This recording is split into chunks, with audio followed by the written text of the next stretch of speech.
Okay. Good morning mga ka-rides. Oh, shoutout! Okay, shoutout mga sila Hipag sa mga pamangkin ko. Papasok. Ngayon. Oh my God! Wow! Unang hatid ng paano papuntang trabaho ni Commander na MECQ, nakaangkas ako pero may may barrier. May barrier tayo. Ang sabi sa balita, basta essential naman, okay ang angkas. Essential naman yung trabaho ng ng commander ko, ng asawa ko. Kasi sa sila food production sila kaya pwede. Pero kung hindi sa food production do pumapasok, siguro hindi ko ihahatid. Hindi sasakripisyo yung multa, napakalaki ng multa mga ka-rides. Kaya ito, gatid tayo sa trabaho ni Mrs.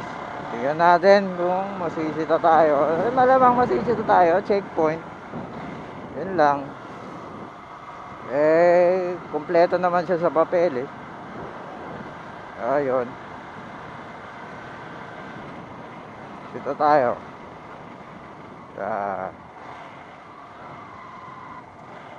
Kopya. Papa-checkpoint tayo kay sir. A few minutes later.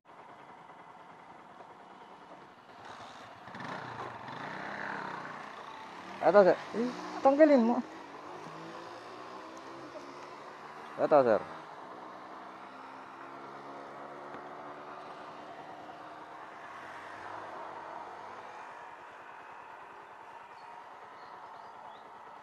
Ma'am, kaya ano mo siya? Live-in partner po. Live-in partner nyo. Bayan na live-in partner kayo. Okay sir. Iuubra talaga yung ganyan. Saka kayo ng quarantine pass. Okay sir. Salamat sa info sir. Okay, ayun. Alaman natin yung mga requirements ngayon. Kaya, yan. Alam na natin sa susunod mga ka-ride. Sabi ni sir na kailangan natin ng quarantine pass, tapos certification sa barangay na tayo ay mag-live-in partner. Oh my God! Wow! Diba? Kaya mamaya pupunta ako sa barangay.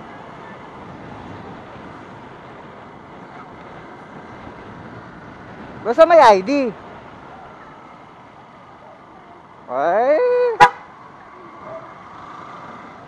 Yun ang requirements nila dito, Valenzuela. Siguro, yun ang protocol sa kanila, diba?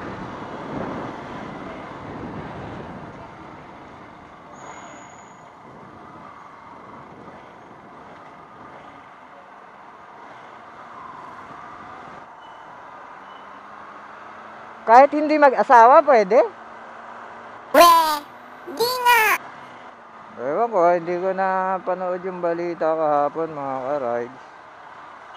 Si Commander lang. Hindi ko na yung na yun, linya na yun na kahit hindi mag-asawa, pwede. Pero titingnan natin.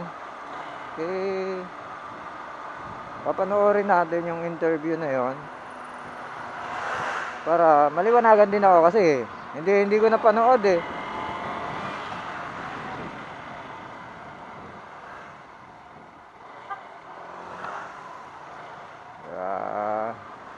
Ayan. Ang hirap na walang masakyan. Ayan ang pila ng mga ka-rides na mga sumasakay. Papasok ng trabaho. Ayan. Hanggang doon ang pila. Grabe. Dahil nga MECQ ngayon, walang mga walang transportation ngayon. Kaya nag-aantay sila siguro yung libreng sakay. Doon sa yung mga nakapila ron. Tapos yung mga restaurant na dati nagpapa-dine-in ngayon, balik ulit sa take out. Hindi na pwede mag-dine-in, mga ka-ride. Balik tayo sa MECQ. Ayan.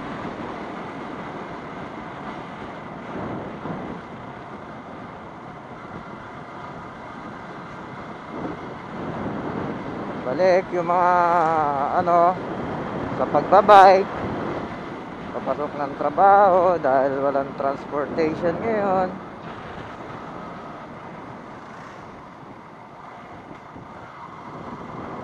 Tsaka mas delikado pa nga kasi yung may transpo, kasi hindi natin alam, halo-halo yung nakakahalubilo nyo sa bus, sa jeep, o ano man yan.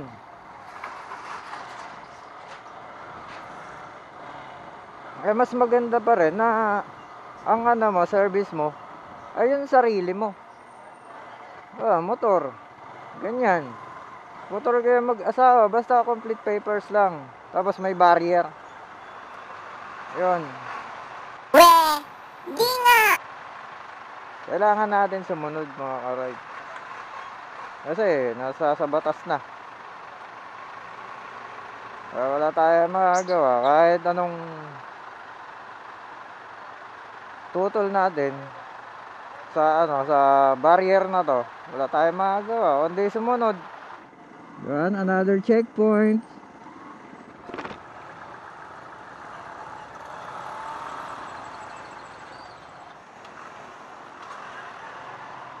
A few moments later. Sir. Yung barrier ko, hindi ganyan Huwag nababayan. So, kapag sa Honda, Opo. dapat above head level. Oo. Nakayuko kasi itong ko, sir, tsaka mataas tong motor eh.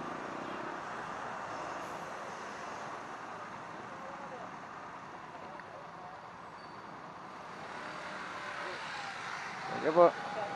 Okay. Thank you, sir.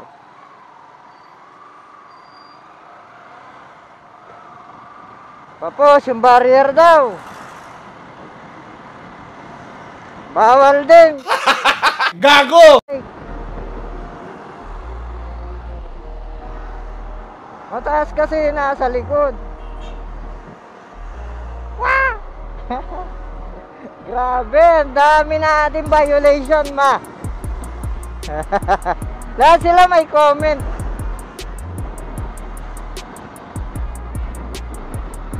Lupit. Bawal daw ang barrier natin. Pantay naman yan eh. Kung pantay yung upuan, hindi ba nila baya?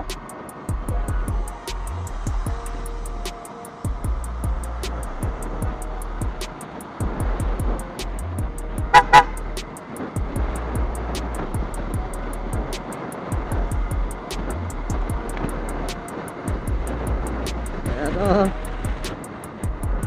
dami nating puna. Kaya tingnan ulit natin pag nasundo natin si Commander, kung pupunahin din tayo pagbalik, kasi susunduin ko siya galing sa trabaho mamayang hapon.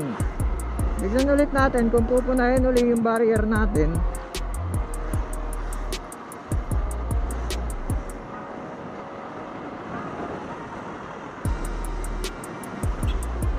Grabe. Ako na pa rin yun.